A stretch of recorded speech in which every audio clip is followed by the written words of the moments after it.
Assalamu alaikum, bienvenue sur Vérité Din. Une ville italienne en ébullition après que le maire d'extrême droite ait interdit les prières musulmanes. Anna Maria Cisint, qui dirige la ville de Monfalcone, est arrivée au pouvoir grâce à sa position anti-immigration ainsi que les opinions islamophobes. Elle a attiré l'attention après avoir annoncé que la prière collective musulmane ne sera plus autorisée dans la ville qu'elle dirige.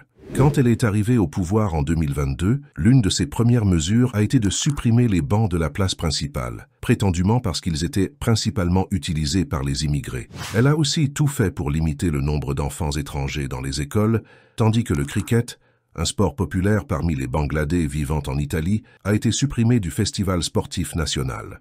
L'été dernier, elle a interdit aux femmes musulmanes de porter le burkini à la plage. Mais c'est l'interdiction de la prière collective imposée par elle en novembre dernier qui a eu le plus d'impact.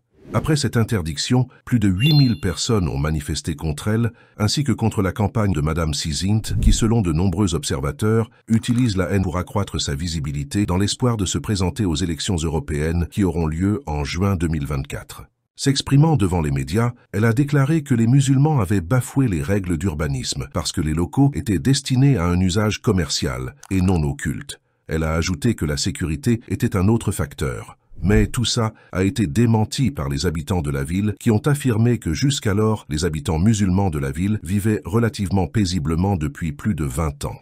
Cette interdiction vient rappeler une proposition des frères Meloni d'Italie visant à fermer à l'échelle nationale des centaines d'espaces de prière musulmans qui ne se trouvent pas dans les mosquées. Invitée à commenter la situation à Monfalcone lors d'une conférence en janvier dernier, Giorgia Meloni, connue pour sa politique anti-islamiste depuis longtemps, a déclaré « Ceux qui choisissent de vivre en Italie doivent respecter les normes italiennes ». Partage ton point de vue dans les commentaires. Merci beaucoup d'être là. Assalamu alaikum.